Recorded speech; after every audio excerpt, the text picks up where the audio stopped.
Olá! Hoje nós vamos conversar sobre a importância que tem a publicação de um livro, especialmente para quem é docente no ensino superior.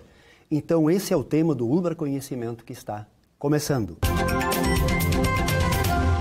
Eu quero dar as boas-vindas para a nossa convidada, Gabriela Machado Ramos de Almeida, que tem graduação em jornalismo e doutorado em comunicação e informação. Pesquisa temas como narrativas audiovisuais, cinema não ficcional e teorias do cinema, entre outros assuntos. É docente da Ubra e coordenadora adjunta do curso de jornalismo. Seja bem-vinda, professora. Obrigada. Então, antes de nós iniciarmos a nossa conversa, nós vamos para a matéria sobre o assunto. No programa de hoje, o tema abordado é o cinema e as peculiaridades de lançar um livro sobre ensaio fílmico. Atualmente, o termo audiovisual pode caracterizar o conjunto de todas as tecnologias, formas de comunicação e produtos constituídos de sons e imagens com impressão de movimento, abrangendo o cinema ficcional ou documental, a televisão aberta ou fechada, vídeos atualmente digitais, videoarte, o cinema experimental, a animação, vídeos publicitários, videoclipes, vídeos para internet e telefones. O cineasta e professor da Ubra, Guilherme Castro, comenta a expansão do setor. Bom, a gente percebe claramente que tem um boom, um crescimento da produção audiovisual no nosso meio, aqui em Porto Alegre, no Rio Grande do Sul e também no país.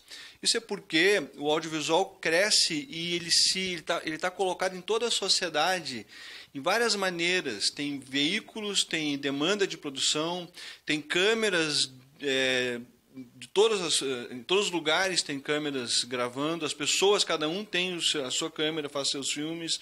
Então tem muito produto audiovisual, muito interesse no audiovisual, então é uma atividade que cresce. De acordo com recente pesquisa divulgada pela Agência Nacional do Cinema, a Ancine, o audiovisual brasileiro tem apresentado expansão de quase 9% ao ano, acompanhada de aumento no volume de produção nas mais diferentes mídias. Um dos motivos de ter crescido a produção audiovisual aqui foram as escolas de cinema, que de cerca de 15 anos para cá surgiram. Eu sou de uma geração que é anterior às escolas, que a gente aprendeu fazendo no set e que inclusive tinha pouquíssimo livro sobre cinema, que chegava volta e meia se conseguia um livro aqui e ali. Hoje está diferente essa realidade e a gente já pôde aprofundar muito mais esse estudo, então cresceu essa demanda e essa produção. Mas, ao mesmo tempo, ainda é muito incipiente como atividade. A gente ainda tem uma estrutura de produção que ainda não é totalmente consolidada como sustentável, como negócio sustentável. Está em crescimento. Tem coisas acontecendo que estão em crescimento. As formas de narrativas são fundamentais para atingir o objetivo, a atenção do público. Bom, se desenvolveram uma série de técnicas narrativas que vêm do teatro, que vêm da literatura, basicamente, que se consolidou no que chama a narrativa clássica, porque a graça do cinema está em... A graça da construção disso está no modo como a gente estrutura as histórias. Porque uma coisa é a história, que é dada no mundo, a história que a gente conhece, e que alguém olhou e que alguém percebeu. Outra coisa é como tu conta ela, né? E a gente conta as histórias para organizar o mundo, parece, porque o mundo não é organizado em histórias com início, meio e fim, né? O mundo está sendo vivido, não tem um início, meio e fim, nenhum fato. Quem estabelece o início, meio e fim é a narrativa. Então a gente estrutura isso é maneira de estruturar isso, como tecer os elementos que estão do audiovisual, como organizar as cenas, como organizar os planos, como trabalhar a luz, o som, a atuação, que são os elementos do cinema, para criar uma tessitura que implica e que pretende a participação do espectador. Lembrando que existem diferenças que devem ser observadas conforme o produto audiovisual. Porque quem monta, quem grava, tem na mão o poder de construir um discurso, de manipular, de prejudicar ou de aderir a uma causa. Então quem faz audiovisual, sobretudo quem faz jornalismo, tem constantemente essa relação de saber se distanciar e saber respeitar quem tu entrevistou, o teu personagem, a pessoa que tu tá, o fato que tu tá transmitindo, e saber respeitar o público que tu fez, que tu tomaste as medidas necessárias para chegar mais perto possível da verdade e da realidade. Docente da ULBRA publica livro, é o tema do ULBRA Conhecimento dessa semana. Professora Gabriela, recentemente você publicou um livro que é fruto da tua tese de doutorado, mas quais foram as motivações que te levaram à publicação deste livro? Bom, acho que o livro é sempre a consolidação de um processo, o resultado final de um processo de pesquisa que dura bastante tempo, que envolve algumas dificuldades, alguns desafios, que em geral também é um processo bastante solitário, né? Porque quando a gente está no processo ali de escrita de um texto científico, a gente está num processo que é realmente bastante sozinho, e essa escrita, eu acho que tem várias questões, assim. Primeiro, como o livro acaba sendo o resultado de um trabalho ao qual você se dedicou bastante tempo. Depois, como você consegue colocar esse trabalho para circular com a publicação de um livro. Por mais que ao longo do doutorado, eu, por exemplo, tenha ido em diversos congressos, todos os anos levei o meu trabalho, enquanto ele estava em andamento, ao Congresso da Socine, que é o maior evento de estudos de cinema e audiovisual no país. Sim. É bem diferente você levar um trabalho que ainda está em andamento e depois você poder apresentar ele de uma outra forma, como um trabalho já pronto, né? Sim. Por mais que a gente diga sempre que a pesquisa a gente não termina, a gente abandona. Exato, né? É diferente, então eu acho que é um pouco coroar realmente um processo, né? No caso de um livro oriundo de uma tese de doutorado, um processo que durou no mínimo 4 anos. 4 anos o doutorado. Sim. Nesse caso, eu defendi já faz um tempo, mas depois que eu defendi aquele primeiro momento de tentar um pouco fazer as pazes com o texto, né? E, ao mesmo tempo, ir em eventos em que as pessoas diziam que tinham tido acesso ao texto e que tinham gostado, de ver que o texto estava circulando, tendo uma boa repercussão, e, ao mesmo tempo, ter tempo e disponibilidade para retomar o texto, reescrever algumas coisas, adaptar a linguagem do texto para uma linguagem de livro, isso toma tempo também. E, assim, o texto, tema, aliás, é ensaio fílmico ou cinema à deriva. O que significa isso? O cinema de ensaio é uma vertente bastante recente no campo do cinema, que vem sendo considerado como se fosse um quarto domínio do cinema, que não é nem o cinema experimental, nem a ficção e nem o documentário, embora converse um pouco com cada uma dessas grandes categorias. O cinema de ensaio, ele vem nos últimos anos, como fruto de um processo de virada subjetiva no cinema, que passa a valorizar filmes que têm uma perspectiva não só mais autoral, mas também mais subjetiva, em que o cineasta expõe ideias, teses e coloca ali um determinado tipo de pensamento para circular nos filmes. E isso faz parte de um processo de pensamento, um processo de reflexão, em geral, muito baseado numa fala bem subjetiva, muitas vezes em primeira pessoa também. E que dialoga também com as questões da sociedade. Exatamente. É importante pontuar que essa fala subjetiva e em primeira pessoa não é simplesmente uma fala autobiográfica, né? Mas de um sujeito que está pensando sobre as questões do mundo, do seu tempo, a partir de um lugar que é bastante subjetivo, mas num processo de abertura com o mundo, com as grandes questões éticas e políticas, coisas desse tipo. Quase o modo como esse sujeito consegue enxergar determinadas situações. Exatamente. É curioso que no processo de escrita do texto, eu tentei identificar se era possível pensar um devir ensaístico no cinema em outras fases da sua história e, ao mesmo tempo, nas teorias do cinema. E aí eu localizo um texto de 1948 de um crítico francês, o Alexandre Astruc, em que ele diz assim: se Descartes tivesse que escrever o discurso do método hoje, ele escreveria com uma câmera. Olha só. Então é pensar também um outro lugar para o cinema, que não é simplesmente das narrativas, do entretenimento, mas pensar o cinema como um espaço de produção e de circulação de pensamento também. Pois é, mas agora é interessante, porque você fala do cinema, mas transforma essa imagem num texto. Como é esse processo? Você tem a imagem do cinema, mas, na verdade, o resultado final da tua tese, do livro, também acabou sendo uma outra linguagem, ou seja, textual, né? Essa é uma grande questão para quem pesquisa cinema, independente de que tipo de cinema se pesquisa. Imagens em movimento de uma maneira geral. Primeiro porque quando a gente pensa num método, por exemplo, para analisar obras audiovisuais, pode ser TV, videoarte, filmes, a gente se dá conta de que todo o processo de análise de um filme significa necessariamente, em algum momento, parar de pensar o filme como um movimento e pensá-lo como imagem estática. Porque aí, se o material está reproduzido no texto, por exemplo, num artigo, num livro, vai ser sempre a partir de frames. Então, tem um embate dos pesquisadores do audiovisual com o método, que é um embate bastante importante, considerando que o resultado da pesquisa sempre vai ser um texto, né? Perfeito. Sim. E aí a gente tenta, na medida do possível, e cada um aí, a partir dos seus objetos, pensando o método que é mais conveniente, ter um rigor analítico e metodológico na hora de analisar o filme, mas, ao mesmo tempo, considerar que o filme tem uma dinâmica que o texto não comporta totalmente. Não né? cabe no texto, exatamente. Né? E de onde veio, professora Gabriela, o seu interesse pelo cinema? Eu sempre gostei muito de cultura pop, de cinema, de música especialmente. Eu fui daquelas adolescentes que anotava os filmes que assistia, assim, fazia listas e tal, consumia muita crítica de cinema em jornais, em revistas, não tinha internet na época, assinava as revistas de crítica de cinema e aí eu fui estudar jornalismo pelo meu interesse por cultura e arte de uma maneira mais ampla, não só do cinema. E durante o processo de graduação em jornalismo, o meu interesse pelas narrativas de não ficção se intensificou muito.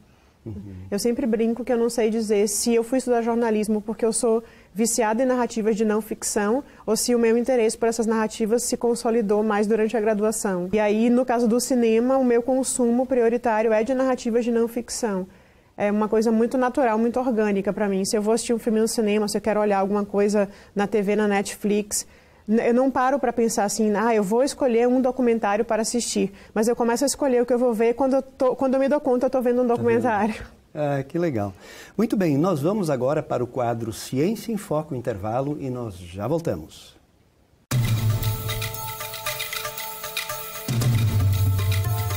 O Ciência em Foco de hoje, ele vai falar sobre o cinema de horror nacional produzido recentemente e que tem sido tema de uma pesquisa realizada por mim pela professora Gabriela.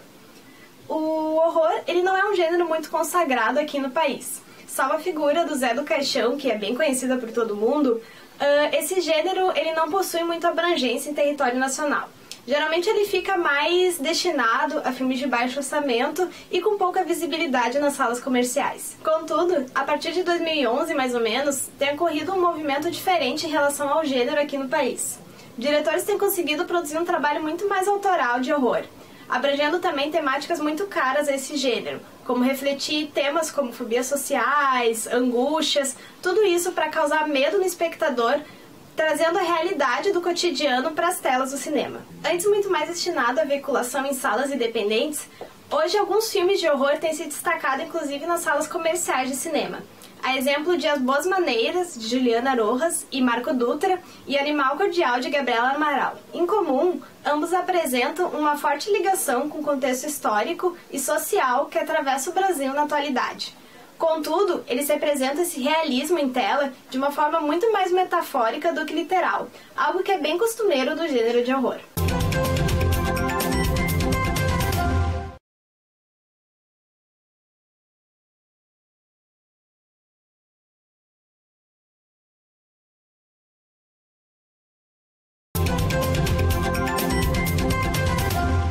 Docente da UBRA publica livro, é o tema do UBRA Conhecimento dessa semana.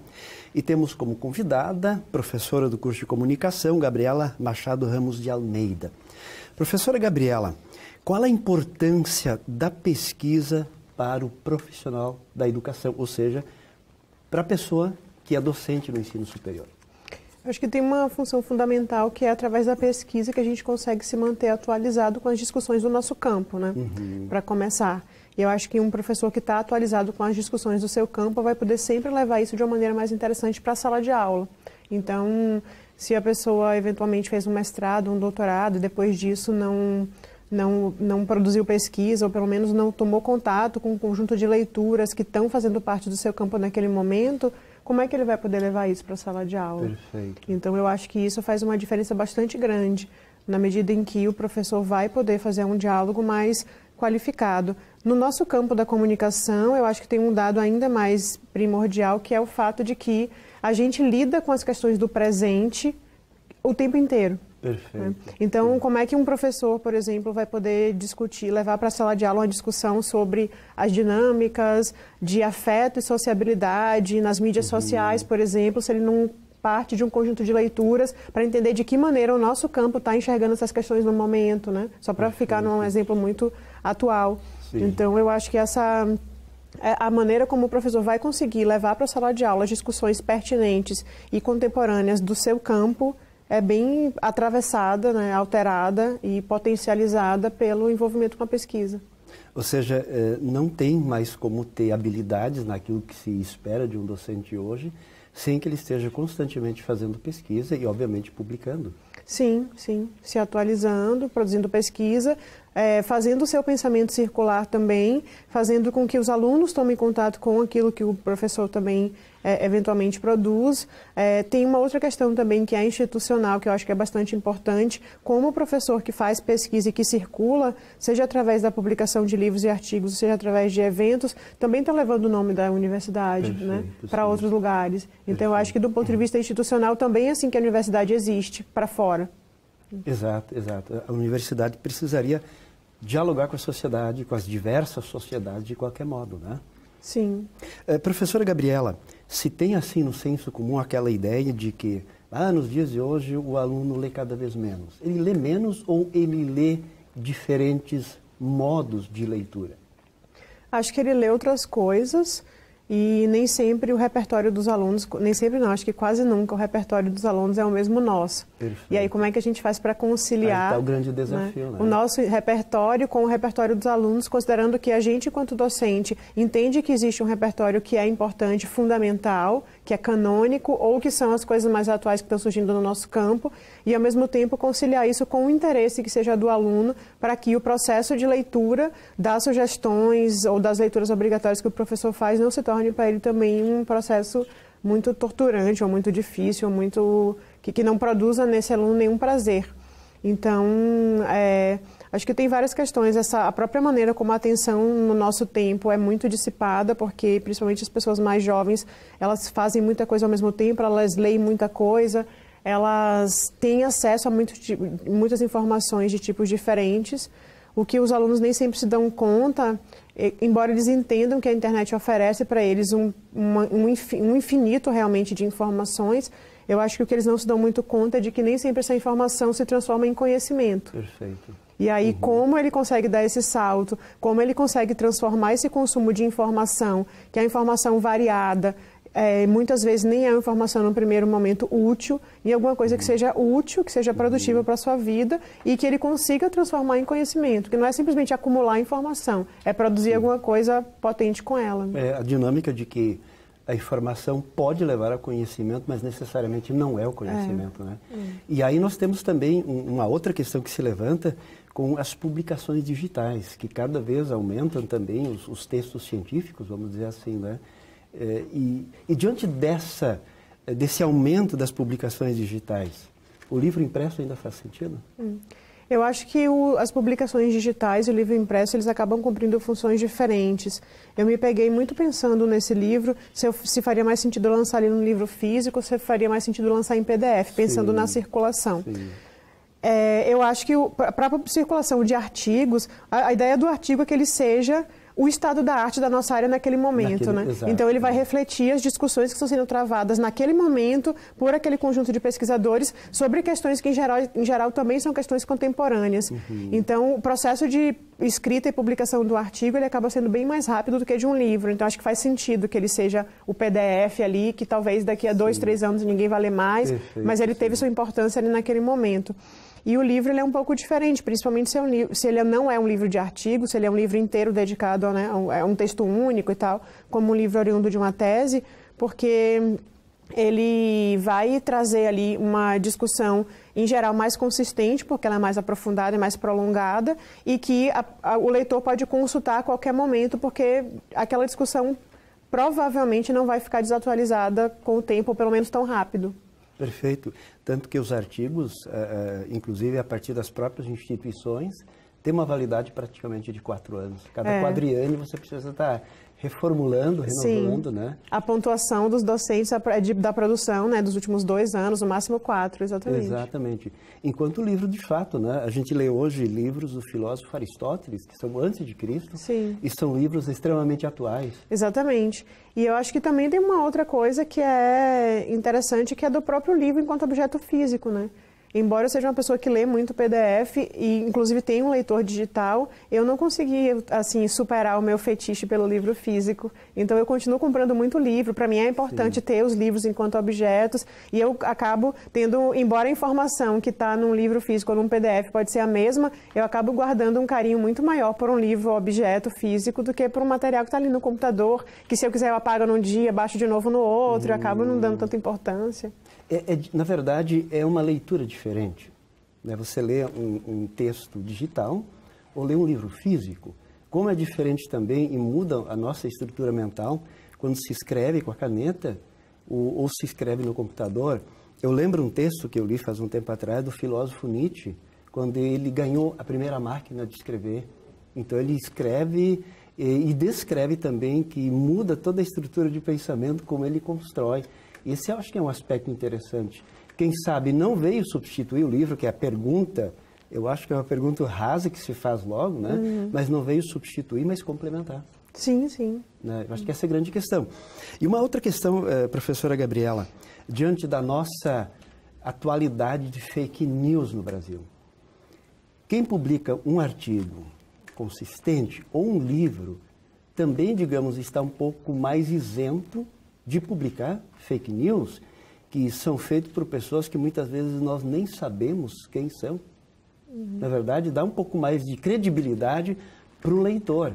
Olhar quem é essa pessoa, um pouco no seu passado, no seu currículo, para acreditar naquele texto ou não. Sim, é que como o processo de publicação de uma notícia, de um texto que pode ser falso, por exemplo, ele pode ser um processo direto em que qualquer pessoa pode, numa plataforma como um Facebook ou um site que ela botou no ar ali sem gastar nada, fazer. A possibilidade de que isso aconteça acaba sendo muito maior. No caso dos artigos ou do livro, como a publicação daquele texto é resultado, em geral, de um processo que envolve avaliação por pares, que leva muito mais tempo, em que muitas vezes o autor é solicitado a fazer alterações a partir de uma primeira versão do texto, a probabilidade de que isso aconteça é muito menor. A outra questão também é que o professor, no final das contas, o que ele tem de mais caro é uma credibilidade que ele acumula a partir de experiência e de reconhecimento e consagração que ele tem, que vem da legitimação pelos pares também, né? Perfeito. Então, um professor que eventualmente escreve alguma coisa que seja falsa, uma pesquisa que não tem fundamento, quando ele assina aquele texto, quando ele publica alguma coisa que é muito superficial ou muito ruim, ele também está jogando, no final das contas, a sua credibilidade no lixo. Né? Toda a sua carreira também, obviamente. Exatamente. Né? E o mesmo a gente poderia dizer também, nos dias de hoje, não faz tanto tempo a gente questionou, a sociedade questionou o diploma de jornalismo, se isso fosse de fato necessário ou não. Mas também, o mesmo que você comenta em relação ao docente, se poderia aplicar também em relação ao jornalista. Porque alguém que tem formação jornalística também tem uma reputação perante a sociedade. E, em tese, teria mais credibilidade do que um texto que você nem sabe quem é o sujeito, né? Sim. Uma das questões relativas ao fake news hoje é que dificilmente essas notícias falsas são escritas por jornalistas, né? Eu acho que às vezes tem uma confusão que se faz das pessoas que consideram que quando um veículo de comunicação da imprensa considerada de referência publica uma notícia a partir de enquadramento do qual ela discorda, ela diz que é fake news, que também não é razoável, né? Nem toda notícia que é narrada a partir de um ponto de vista do qual eu discordo é falsa. Perfeito, claro. Então, sei lá, se a gente for comparar, assim, o impeachment narrado pela revista Veja ou pela Carta Capital. Os enquadramentos são muito diferentes, mas até onde eu sei, nenhuma das duas revistas disse que o impeachment não aconteceu, por exemplo. Perfeito, né? Sim. E aí isso passa, sim, pela mediação do jornalista, por essa questão de como o jornalista trabalha a partir da sua credibilidade, da credibilidade dos próprios veículos.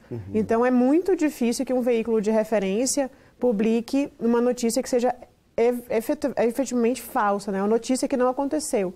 Mas, na medida em que na internet qualquer pessoa pode produzir informação e publicar ali, aquilo, né, sendo falso ou verdadeiro, pode circular, a coisa já fica muito mais bagunçada.